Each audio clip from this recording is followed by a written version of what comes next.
बच्चों, इस क्लास में हम लोग एक्सरसाइज 1.2 एनसीईआरटी की बुक का उसका लगाएंगे question number 11th question read करिए। लेट फंक्शन एफ मतलब क्या हो गया, function such that R to R मतलब रियल नंबर से रियल नंबर, यानी जो आप फंक्शन में x की वैल्यू रखेंगे, आगे चल के फंक्शन देगा, उसमें जो x की वैल्यू रखेंगे वो कोई भी रियल नंबर रख सकते हैं, और जो y की वैल्यू आपको मिलेगी वो भी रियल नंबर होगा। Be defined as f x equal to, तो पहला चीज नोट करने लायक ये है कि फंक्शन है आर टू आर, फिर फंक्शन को दे दिया गया है x to the power 4। Choose the correct answer. अब आपको यह बताना है कि कौन सा ऑप्शन यहां पर सही है। एफ इज 1 1 ऑन 2 कि many 1 on 2, 1 1 but not on 2, या नाइदर 1 1 नॉर ऑन 2। इसका मतलब हमको यह पता लगाना है कि ये फंक्शन 1 1 है या फिर मैनी 1 है, और ये फंक्शन ऑन 2 है या फिर इन 2 है। ये पता लगाना है कि 1 1 है कि मैनी 1 है। उसके लिए फंक्शन में एक बार x की जगह x1 रखते हैं, एक बार x की जगह x2 रखते हैं, और दोनों को इक्वल कर देते हैं। एक बार x की जगह x1 रखेंगे, एक बार x की जगह x2 रखेंगे। अब इसको लेकर आगे बढ़ेंगे। अगर आगे चलकर x1 इक्वल टू x2 मिला तब ये फंक्शन हो जाएगा 1 1, और अगर x1 इक्वल टू x2 के अलावा कुछ और मिला, x1 equal to plus minus x2, x1 equal to x2 plus 1, मतलब कुछ भी अलग मिला, तो ये फंक्शन हो जाएगा मैनी 1। अब आगे जब बढ़ेंगे तो देखिए, अगर एक तरफ से पावर 4 हटेगा तो दूसरे तरफ हो जाएगा पावर 1/4। जब हम पावर 4 हटाएंगे तो इधर से भी पावर 4 हटेगा, लेकिन यहां पर प्लस माइनस लगाना पड़ेगा। जब भी आप दोनों साइड से इवन पावर को हटाएंगे तब आपको यहां पर लगाना पड़ेगा प्लस माइनस।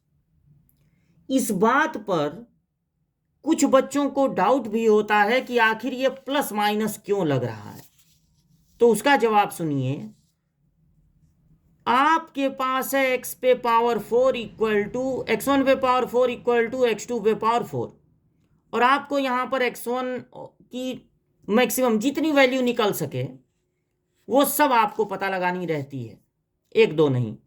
तो आप इसको इधर ट्रांसफर कर दीजिए। x1 पे पावर 4 माइनस x2 पे पावर 4 इक्वल टू 0। अब ये किसका स्क्वायर है, x1 स्क्वायर का स्क्वायर, ये x2 स्क्वायर का स्क्वायर। A square minus b square लगा दीजिए तो a प्लस बी और a माइनस बी। एक बार फिर यहां a square minus b square लग जाएगा, यानी a plus b, a minus b. अब तीन चीजों का प्रोडक्ट 0 है, तो आप 1/1 तीनों को 0 के इक्वल करेंगे। जब पहले वाले को 0 के इक्वल करेंगे तो आपको मिलेगा नॉट पॉसिबल, क्योंकि दो चीजों का स्क्वायर करके ऐड किया जाए और 0 मिले, यह नहीं हो सकता, यह इम्पॉसिबल है। फिर जब आप दूसरे वाले को 0 करेंगे तो x1 इक्वल टू मिलेगा माइनस x2, और जब तीसरे वाले को 0 करेंगे तो x1 इक्वल टू मिलेगा x2। यानी सिर्फ x1 इक्वल टू x2 नहीं मिला, बल्कि x1 इक्वल टू x2 भी मिला और x1 equal to minus x2 भी मिला, यानी x1 इक्वल टू हो गया प्लस माइनस x2। तो अब से आप ये याद रखिएगा कि जब भी इवन पावर हटेगा तो यहां प्लस माइनस लगेगा।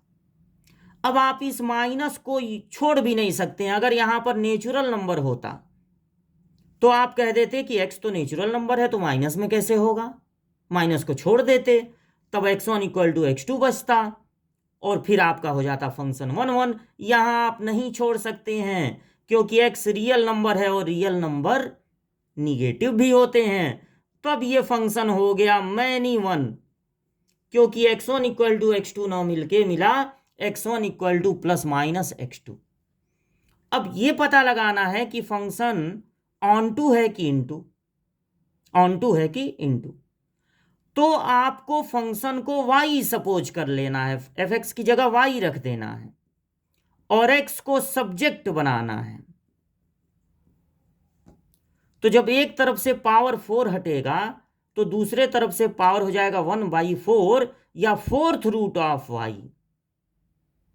अगर y का स्क्वायर रूट है यानी कि यहां पर 2 या फोर्थ रूट है या सिक्स्थ रूट है, मतलब यहां पर इवन है, तो y की वैल्यू कोई भी निगेटिव नंबर नहीं हो सकता। तब y की वैल्यू 0 होगी या 0 से बड़ी। यानी ये जो y की वैल्यू दिया है, ये x की वैल्यू है, ये y की वैल्यू सारे रियल नंबर। तो नहीं नहीं नहीं नहीं नहीं, y की वैल्यू सारे रियल नंबर नहीं हो सकते, केवल पॉजिटिव नंबर हो सकते। निगेटिव नंबर का फोर्थ रूट नहीं पॉसिबल है, वो इमेजिनरी हो जाएगा। तो यहां पर y की वैल्यू जितना क्वेश्चन में दिया था सारे रियल नंबर, वो नहीं आया, कम आया। केवल पॉजिटिव तक एरो पहुंचेगा, 0 तक एरो पहुंचेगा, सारे निगेटिव नंबर के पास एरो पहुंचेगा ही नहीं। इसका मतलब है एक्स्ट्रा एलिमेंट रहेंगे, जो कोडोमेन है उसमें एक्स्ट्रा एलिमेंट रहेंगे, हर जगह एरो नहीं पहुंच रहा है, इसलिए ये फंक्शन हो जाएगा इनटू। यानी न तो ये फंक्शन 1 1 है और न ही ये फंक्शन ऑन टू है। तो फोर्थ वाले ऑप्शन डी ऑप्शन पे आपको लगा देना है टिक।